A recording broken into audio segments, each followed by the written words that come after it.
tahun 2015 tentang Kementerian Agama, bahwa Kementerian Agama mempunyai tugas menyelenggarakan urusan pemerintahan di bidang agama untuk membantu Presiden dalam menyelenggarakan pemerintahan negara.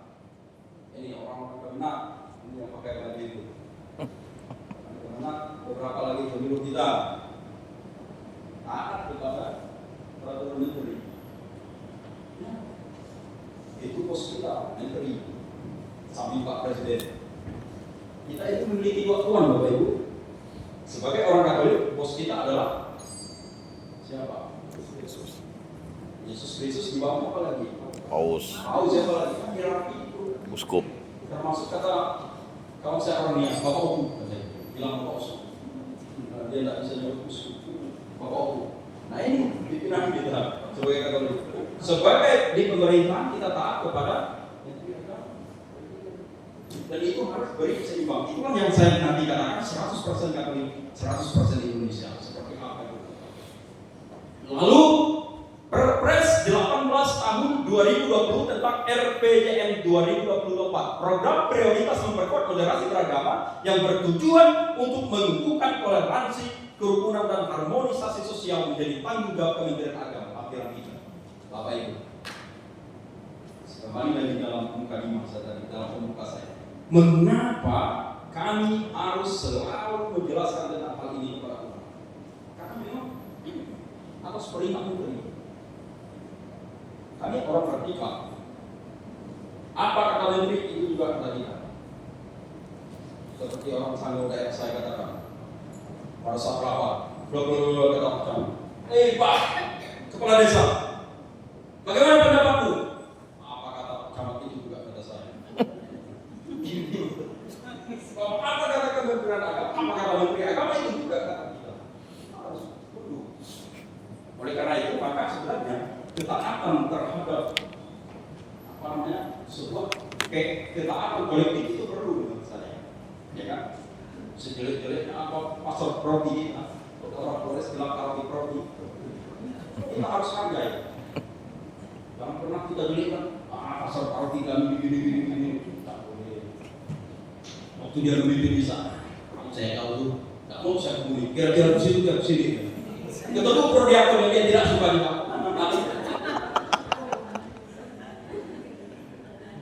Ini artinya bahwa kita perlu menyadari bahwa kehadiran Allah itu lewat mereka. Mau dia mau apa enggak, bukan urusan. Allah hadir. Ini kan yang disebut imitasi Kristus. Kristus hanya menjadi Kristus, wakil Kristus salah satu, bukan seperti wakil Kristus. Ya. PMA 18/2020 tentang Rencana Strategis Kementerian Agama 2020-2024. Kementerian Agama yang profesional dan andal dalam membangun masyarakat yang saleh, moderat, cerdas dan unggul untuk mewujudkan Indonesia maju yang berdaulat, mandiri dan berkepribadian berdasarkan gotong royong. Jelas ya? Yang ini lanjut, itu dasar hukumnya. Urgensinya apa? Urgensi moderasi beragama. Nah, salah satunya itulah yang ada pemilu kita beberapa hari lalu mengutip kata-kata saya ini. Apa urgensinya? Mengapa moderasi beragama itu perlu dan sangat mendesak untuk diwartakan di tengah-tengah kita? Pertama, tantangan berkembangnya cara pandang, sikap dan praktik beragama yang berlebihan, ekstrim yang mengesampingkan martabat kemanusiaan. Ini fakta. Mungkin di tempat kita tidak ada, tapi di tempat lain adanya ekstremis tertentu. Ya. Oh ya deh, absen dulu kita dulu kami ada absen. Nanti yang kita ada namanya ditulis ya. Tapi yang ada cari namanya dari DPP, pemilu ada di situ untuk dokumentasi. Ya. Sebab yang tidak dapat absen dan yang tidak dapat ampun. Dibagi deh. Absen itu ada peserta, izin ya, panitia, peserta. Nanti cari ini nih ada. Nah, ini. Nah, ini ya.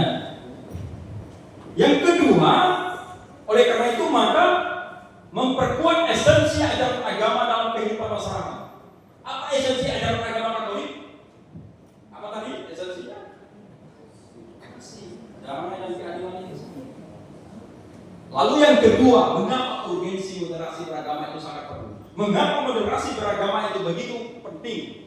Kebangkrutan toleransi akibat klaim kebenaran subjektif atas doktrin agama yang ditangani oleh pragmatisme politis yang cenderung memaksa kehendak kelompok. Ini apa bahasanya sangat filosofis, tapi saya memahaminya begini. Ya, kebangkrutan toleransi artinya bahwa kita sudah tidak ada lagi nilai-nilai toleransi dalam diri sebagian orang.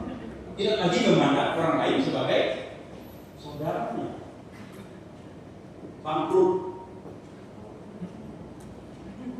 Atau atas doktrin agama yang dikangkangi oleh pragmatisme politis, bahwa orang karena keinginan politiknya melupakan kesejahteraan umum, keadilan sosial itu terjadi ya di tempat kita. Tidak perlu saya ungkapkan. Di luar negeri, bapak mengangkat anak dengan sebagainya. Pragmatisme politis, bahwa keinginan politik, sebuah politik itu bisa saja kita melupakan ajaran agama. Maka moderasi beragama itu perlu memang dinyatakan. Mengelola keragaman tafsir keagamaan dengan mencerdaskan kehidupan keberagaman. Lalu yang ketiga, berkembangnya semangat beragama yang tidak selaras dengan kecintaan berbangsa dalam rahim NKRI.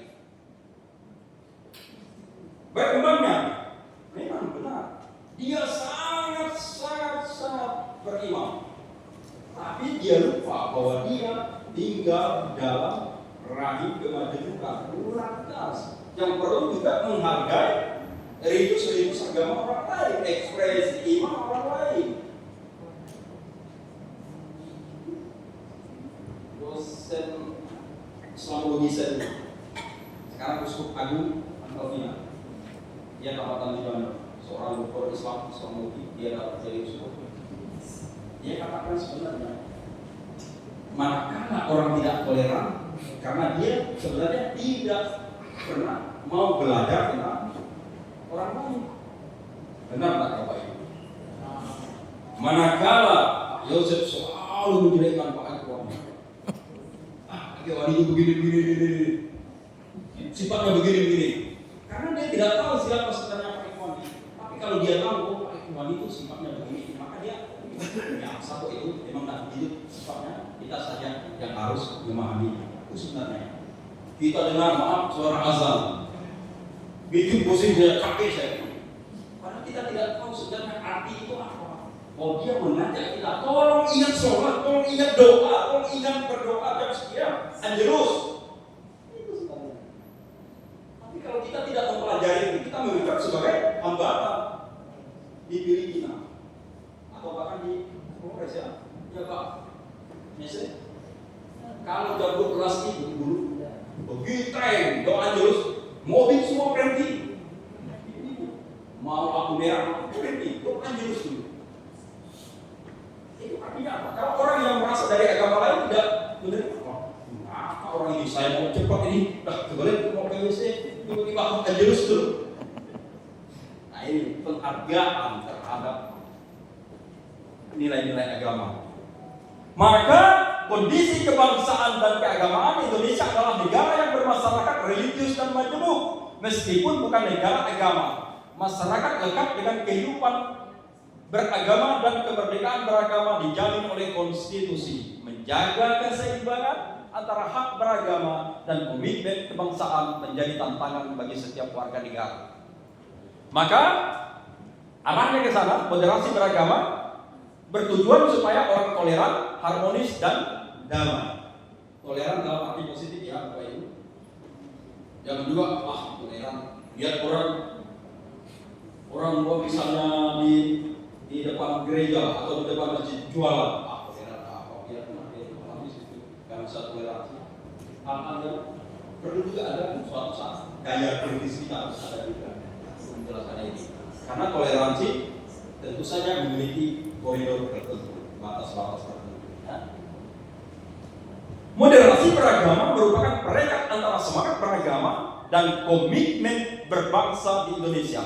Beragama pada hakikatnya adalah berindonesia dan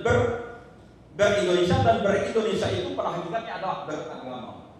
Oleh karena itu maka ada istilah umat Katolik Indonesia dan umat Katolik di Indonesia. Apa bedanya? Apa bedanya?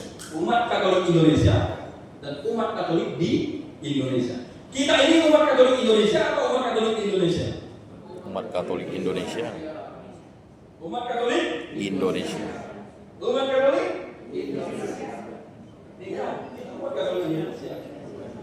Kalau umat Katolik di Indonesia berarti dari Roma, dari apa semua itu dia transfer Indonesia tanpa harus mengubah semua. Tapi kalau umat Katolik Indonesia adalah umat Katolik yang bagaimana mengekspresikan imannya itu sesuai dengan keindonesiaannya.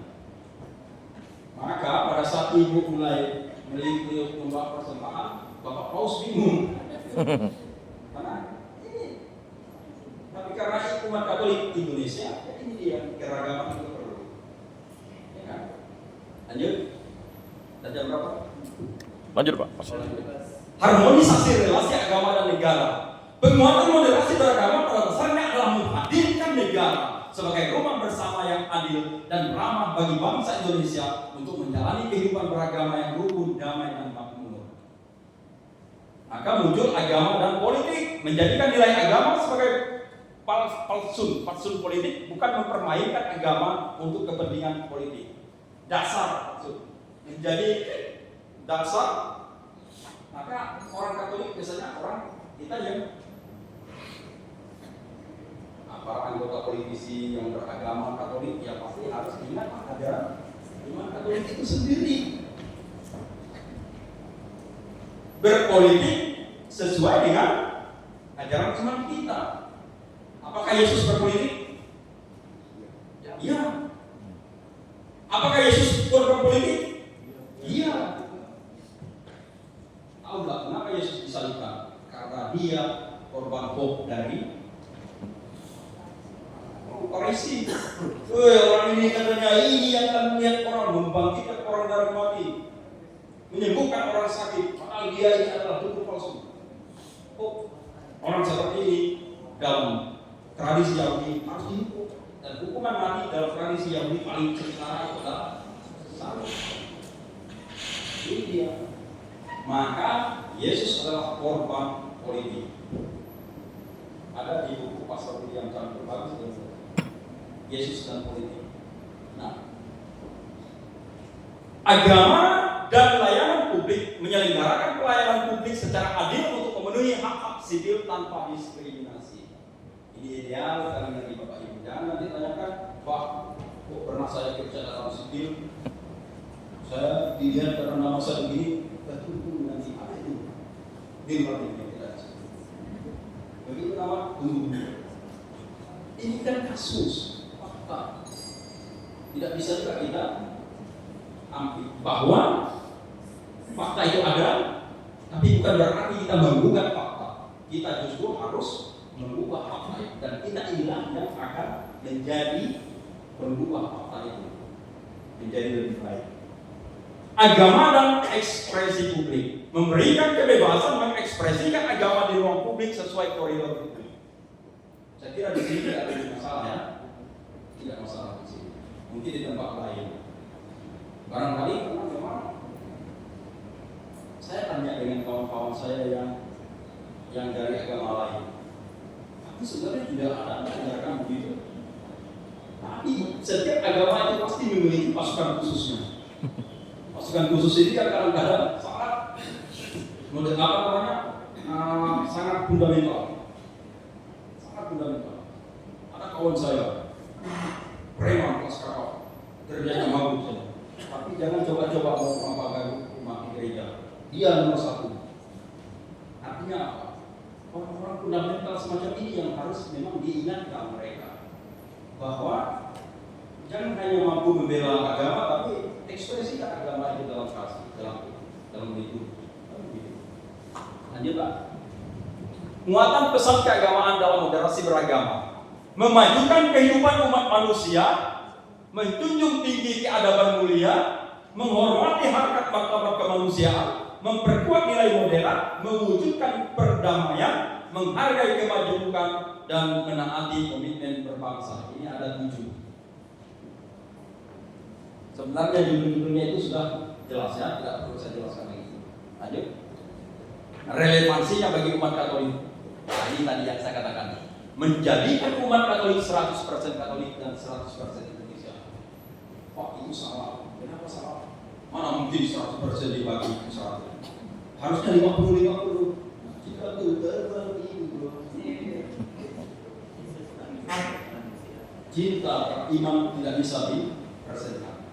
Tidak bisa diapakan secara matematis kan? Bisa tidak diukur iman sama dengan cinta. Cintaku kepadamu 100%. Memang tidak bisa diukur secara matematis, tetapi diekspresikan lewat kalimat sehari-hari. Maka relevansi moderasi beragama itu apa? Lanjut. Sebuah gerakan konkret visi dan misi Dimas Katolik RI menjadikan umat Katolik 100% Katolik dan 100% Indonesia. Lanjut.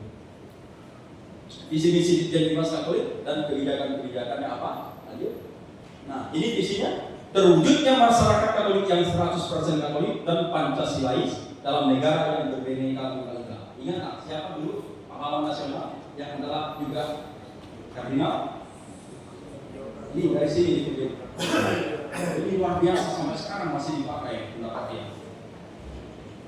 Inilah yang kami katakan tadi sebenarnya adalah bahwa kehadiran kita sebagai umat Katolik di Indonesia ini 100% Katolik, 100% Indonesia, bahwa kita tidak boleh melupakan nilai-nilai agama kita, namun juga kita tidak boleh melupakan tuntutan negara, kewajiban kita sebagai negara.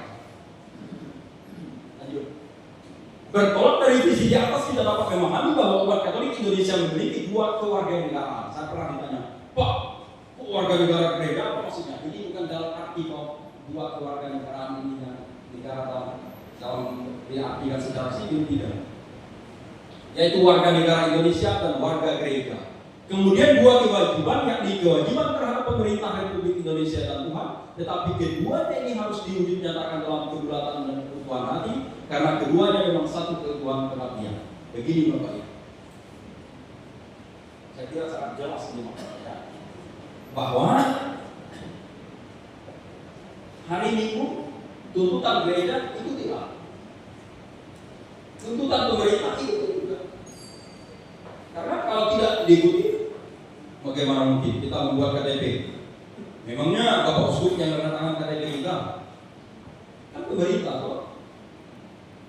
Itu maksudnya. Dan saya, seperti yang Pak Heru tadi katakan, ini wakil umat Katolik di pemerintah di Kota Pontianak.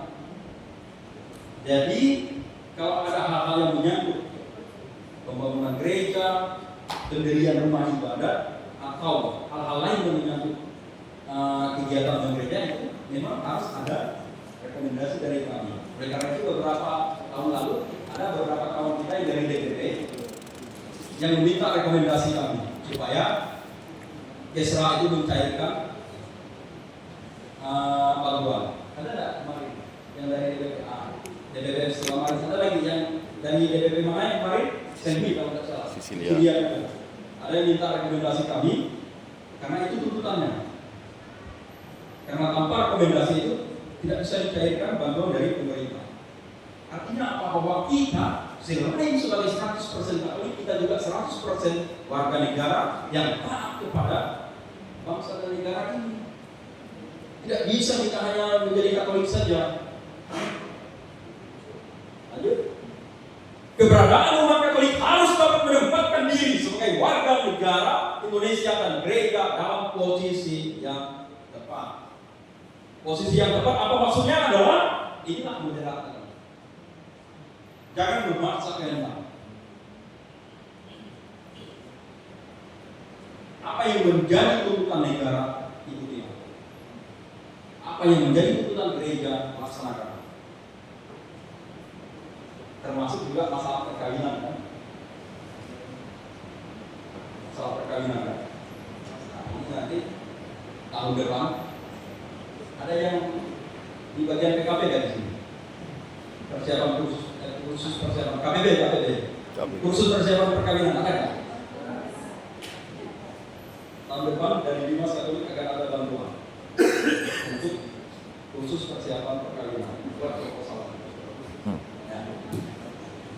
Karena seperti yang Bapak dari Esra tadi katakan pada sini, sebenarnya Pak Farah katanya banyak sekali itu. Hanya kita ini kurang silaturahmi. Iya. Pada saat disosialisasikan, kadang-kadang kita ngajak pastor, maksud kita kan para pastor lah hidup kita. Bayangkanlah untuk memandikan jenazah sejak anggarannya. Apalagi kalau para DPP kan, DPP ini luar biasa dalam pemberian gereja. Ya, para sekretaris nggak dapat honor. Lanjut Pak. Menempatkan segala sesuatu pada porsinya, negara masuk ke dalam ranah publik, sedangkan agama masuk ke dalam ranah privat. Ini aku bisa diganti juga. Jangan ditukar nomor. Lanjut. Identitas kita sebagai orang Katolik tidak menjadi halangan untuk menjadi warga negara yang baik.